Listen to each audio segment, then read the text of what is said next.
Halo Sobat Aspek, jumpa lagi dengan saya Rio di Asuransipedia, the true information for you. Oke Sobat Aspek, terima kasih masih setia di channel ini. Dan kali ini saya ingin membahas, ini ada email yang masuk. Tanyanya seperti ini, Kak, gimana sih cara memilih perusahaan asuransi yang baik? Nah, cukup menarik ya topik hari ini. Nah, baik atau tidak itu menurut saya tuh relatif ya teman-teman.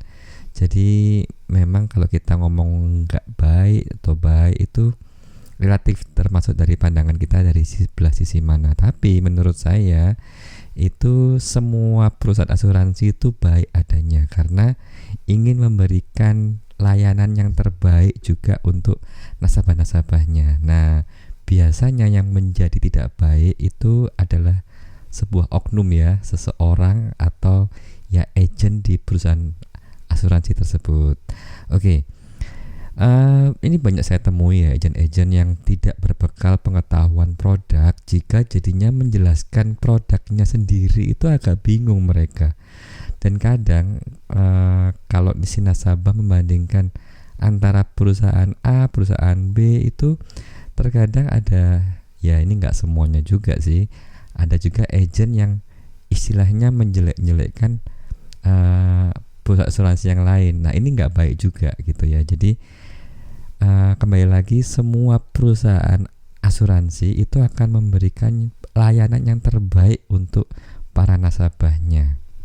Oke, kembali ke pertanyaan tadi, gimana sih cara memilih perusahaan asuransi yang baik? Oke, yang pertama, cek dulu RBC-nya. RBC itu risk based capital.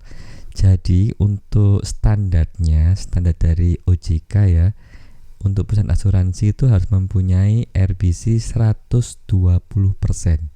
Nah, ini angka apa 120%?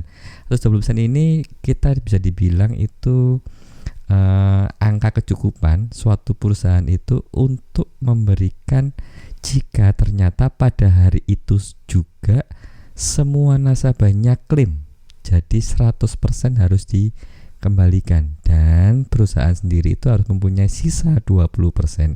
Jadi pastikan perusahaan asuransi yang kamu pilih itu memiliki RBC minimal 120%.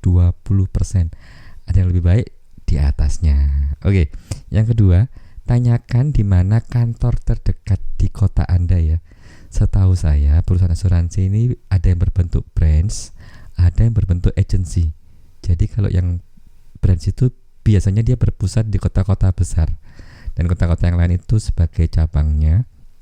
Ada juga yang agency. Agency itu tersebar di mana aja. Jadi ada plus minusnya. Kalau plus minusnya, kalau di perusahaan asuransi yang memiliki branch, kadang kota-kota kecil tidak ada. Nah, harus mencari kota-kota yang besar. Kalau agensi itu terjangkau, cuma masalahnya adalah ya kita harus tanya sampai kapan agensi itu berada di kota tersebut. Jangan sampai tutup ya. Nah, yang ketiga, tanyakan metode klaim dan pencairannya. Tanyakan dengan pasti berapa lama klaim yang dicairkan terhitung sejak data itu lengkap. Dan Anda sebagai nasabah berhak untuk menanyakan ada nggak sih bukti dari klaim yang sudah dicairkan dan apa klaim apa yang tidak dibayarkan. Itu silakan ditanyakan kepada agent yang prospek Anda. Yang keempat, pastikan perusahaan asuransi tersebut memiliki produk yang kita ingini. Perlu diingat ya, produk yang pasti itu berbeda-beda dengan produk yang dibuat. Jadi pastikan sesuai dengan kebutuhan. Memang ada perusahaan-perusahaan asuransi yang istilahnya itu memakai satu produk itu untuk semuanya. Nah, ini kadang kurang tepat.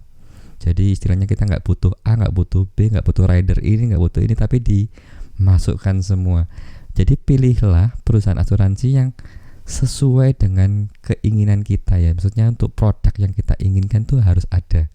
Oke, demikian info yang dapat saya berikan kepada Sobat Aspek. Kira-kira ada pertanyaan nggak? Silakan ditanyakan di kolom komentar. Jadi ini informasi menurut pendapat pribadi saya. Jadi kalau ada yang kurang berkenan, Silakan di komen dan boleh email ke saya di asuransipedia.id@gmail.com. Oke, jangan lupa like, share, dan subscribe ya Sobat Aspet untuk mendapatkan informasi tentang asuransi yang up to date. Oke, jumpa lagi dengan saya Rio di Asuransipedia, the true information for you. Dadah.